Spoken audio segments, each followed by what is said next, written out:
হযরতে আদমকে আল্লাহ পাক যখন বানিয়ে জান্নাতে নিয়ামতে ভরপুর করে রাখলেন, কিন্তু তার ভালো লাগছিলেন না। আল্লাহ পাক তার মনের ভাব বুঝতে পেরে বাম পাজরের হাড় ঘুমের ভেতরে তুলে নিয়ে একটা মহিলাকে তৈরি করে দাঁড় করে রাখলেন। আদম নবী প্রথমে তাকিয়েছে, তাফসিরে ইবনে কাসির বলেন প্রথমে তাকিয়েছে, এরপরে ধরতে যাবে।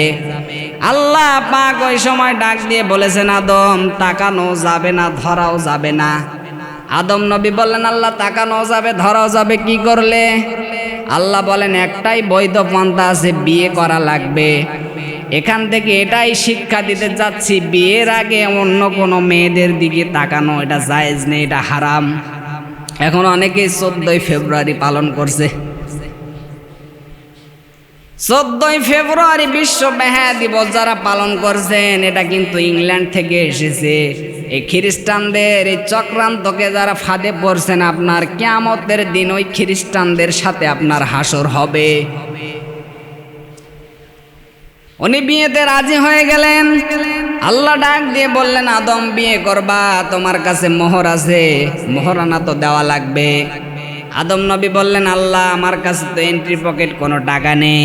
আল্লাহ পাক ওই সময় ডাক দিয়ে বলেছিলেন, আদম আমার দোস্ত মুহাম্মদুর রাসূলুল্লাহর নামে 10 বার দরুদ পড়ো, ওইটাই তোমার জীবনে আমি দিনমোহর হিসাবে কবুল করে নিলাম।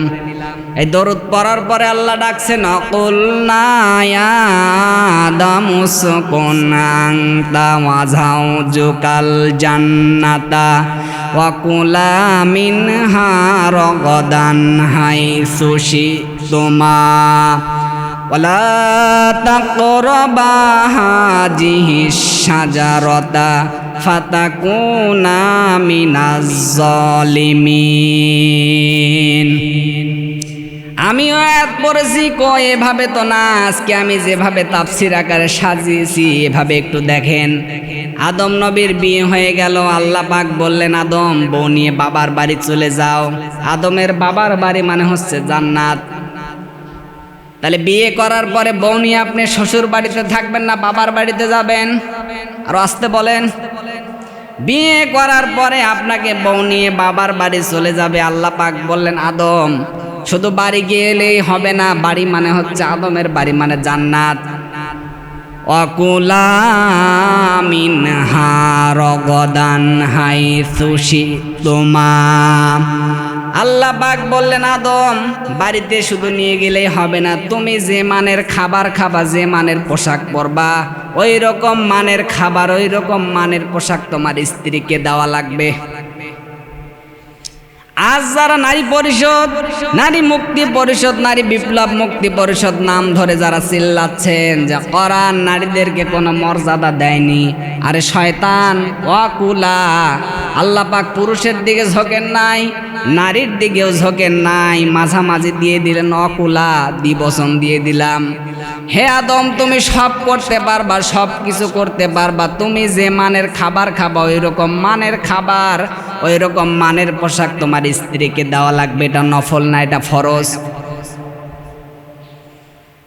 জান্নাতের সব নাজ নিয়ামত ভোগ করতে পারবা, সব কিছুই করতে পারবা, কিন্তু সাবধান, একটা নিষিদ্ধ জায়গায় যাবা নাই। নিষিদ্ধ জায়গা মানে হচ্ছে আল্লাহর বর্ডার, আল্লাহর নির্ধারিত সীমারেখা।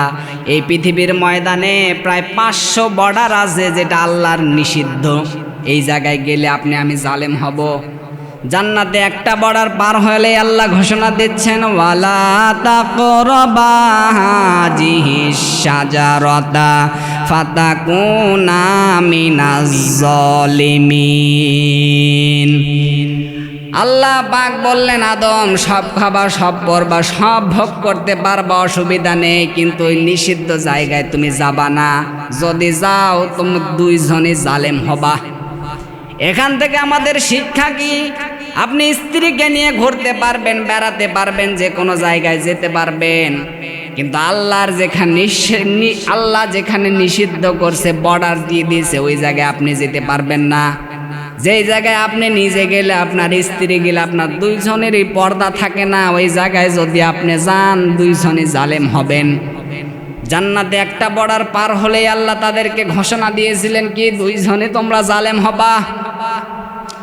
আল্লাহর শুধুমাত্র একটা বর্ডার ক্রস করার কারণে দুইজনকে জালেম হিসেবে দুনিয়ায় পাঠিয়ে দিয়েছেন আল্লাহ। এখান থেকে আমাদের শিক্ষা কি? আপনি স্ত্রীকে নিয়ে ঘুরবেন, অসুবিধা নেই। কোথাও আপনি গেলেন ঘুরতে, ভ্রমণ করতে গেলেন, অসুবিধা নেই। কিন্তু সাবধান, যে স্থানে গেলে আপনার নিজেরও পর্দা থাকবে না, আপনার স্ত্রীরও পর্দা থাকে না, ওই জায়গায় আপনার আমার যাওয়ার দরকার নেই। পারবেন তো ইনশাআল্লাহ? কারা কারা পারবেন একটু হাত তোলেন তো।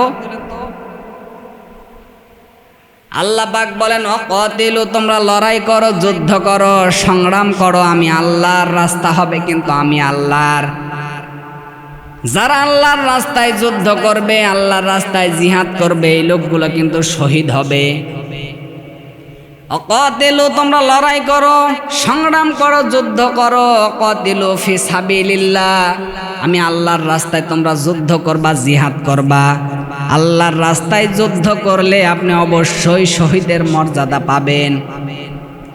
ওয়ালা তা'তাদু, আল্লাহ পাক বললেন, দুনিয়ায় যারা সীমা লঙ্ঘন করে, আমি আল্লাহ সীমা লঙ্ঘনকারীদেরকে পছন্দ করি না।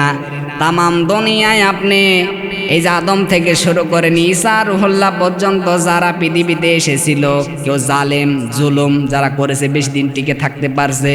নমরুদ, হামান, সাদ্দাত, এরা কি ফেরাউন, এদের জীবনী আপনি পরে দেখবেন, এরা কিন্তু স্বৈরাচার অত্যাচার কম ছিল না। আজকে তামাম বাংলাদেশ জুড়ে যে আন্দোলন শুরু হয়েছিল কোঠা নিয়ে, বিভিন্ন ছাত্র আন্দোলন, আরে ভাই এটা তো এদের হক, এটা অধিকার। রাষ্ট্রের পক্ষ থেকে যারা আন্দোলন করে, এই যে নিজের হককে ফিরে পাওয়ার জন্য যারা আন্দোলন করছে, এই লোকগুলো কিন্তু শহীদ হয়ে গিয়েছে। আর এই স্বৈরাচার এমন অত্যাচার মানুষের সামনে করেছে, একটা বারো চিন্তা করেনি যে আমার আগে যে জালিমগুলো ছিল এরা টিকে থাকতে পারেনি। আরে তুই তো কম ছিলি, তোর থেকে ফেরাউন ছিল ডবল স্বৈরাচার, তোর থেকে নমরুদ ছিল স্বৈরাচার, এরা পৃথিবীতে টিকে থাকতে পারেনি, তুই টিকে থাকতে পারিস কোন কায়দায়? এমন পাপ করেছে আল্লাহ, একটা ফোনে একটা হ্যালোতেই তামাম দুনিয়া চেঞ্জ করে ফেলে, বাংলাদেশকে চেঞ্জ করে ফেলে। আজকে এমন অপরাধ করেছিস, এই পৃথিবীর ময়দানে তোকে আল্লাহ পাক এমন অসম্মান করে পাঠিয়ে দিলেন, তুই দেশ ছাড়তে এমনি বাধ্য হয়ে গেলি। এই যে 14 আগস্ট আসতেছে, এই রাত্রে সাইদি হুজুরকে তুই বিনা কারণে জেলে 13 বছর বসিয়ে মেরে ফেলছিস, এর জবাব তোকে দেওয়া লাগবে। আর 15 আগস্ট আসছে হচ্ছে বঙ্গবন্ধুর কি এই যে শোক দিবস, এ বছরে বছরে আপনি শোক দিবস পালন করছেন। বিভিন্ন জায়গায় যে ভাস্কর্য মূর্তি, আরে এই ভাস্কর্য মূর্তি তৈরি করা এটা তোর দায়িত্ব ছিল না, এটা দায়িত্ব নিয়েছে আল্লাহর। এ যারা এই ভাস্কর্য তৈরি করেছিল, এটা বিভিন্ন যারা ভাস্কর্য তৈরি করেছিল, কিয়ামতের দিন এই লোকগুলোকে বলা হবে যে ভাস্কর্য তুই তৈরি করেছিস, ওর জীবন দে, ও দিতে পারবে? বলেন, ভাস্কর্য তুই তৈরি করেছিস। আজকে যারা এই ভাস্কর্য ভেঙে ফেলছেন, আপনি কিন্তু সরাসরি আল্লাহর সঠিক রাস্তায় টিকে থাকতে পারছেন, এই জন্য আপনি ভাস্কর্য তৈরি করছেন। আল্লাহর ইশারায় সব চলে, আল্লাহর ইশারায় সব কিছুই চলে। আপনি দুনিয়ার ময়দানে যেটাই করেন না কেন, আমার আল্লাহ কিন্তু বেশি জুলুম, বেশি অত্যাচার আল্লাহ কিন্তু পছন্দ করে না। ফেরাউন যখন ডুবে যাচ্ছিলেন, ফেরাউন বনি ইসরাইলরা যার উপরে ঈমান এনেছে তার উপরে কথা বলেছিলেন কেন? ও তারপর আল্লাহর নাম নেয়নি। আরে স্বৈরাচার, তোর মতো অহংকার, তোর মতো স্বৈরাচার ছিল আমাদের এই ফেরাউন, ওর জন্য দৃষ্টান্তমূলক আয়াত আল্লাহ নাজিল করছেন। ফেরাউন তো আমাদের না, ও ছিল বেঈমান নাস্তিক, ও এমন স্বৈরাচার, ও মানুষদের কাছে পৃথিবীর ময়দানে আল্লাহ পাক ওকে ইতিহাস হিসাবে রেখে দিয়েছেন। আল্লাহ বলছেন তোকে আমি মারবো না, তোর শরীরটাকে আমি কিয়ামত পর্যন্ত সটকি দিয়ে রাখবো। কেন জানিস? ফালিয়াউমা নুনাজ্জিকা বিবাদালিকা লিতাকুনা লিমান খালফাকা আয়া, যাতে তোকে দেখে তোর পরবর্তীতে দুনিয়ায় যারা আসবে, এরা যদি তোর মতো স্বৈরাচারী হয়, অহংকারী হয়, জুলুমবাজ হয়, তোকে দেখে যারা টানা শিক্ষা নিতে পারে। ওয়া ইন্না কাসীরাম মিনান নাসি আন আয়াতিনা লাগাফিলুন, কিন্তু আমি আল্লাহ দেখতে পাচ্ছি ওরা তোকে দেখে শিক্ষা নেওয়ার তো দূরের কথা, আরো গাফেল হয়ে থাকছে। আরে ভাই, আল্লাহর কোরআন তো আপডেট, আপনি পড়লে আপনার চোখ দিয়ে অটোমেটিক পানি বের হয়ে যাবে কোরআনের এক একটা অর্থ যদি আপনি বোঝেন পড়েন। আল্লাহ পাক প্রত্যেককে আমার এই আলোচনা বুঝবার এবং বাস্তব জীবনে আমল করার তৌফিক দান করে, পড়েন আমিন।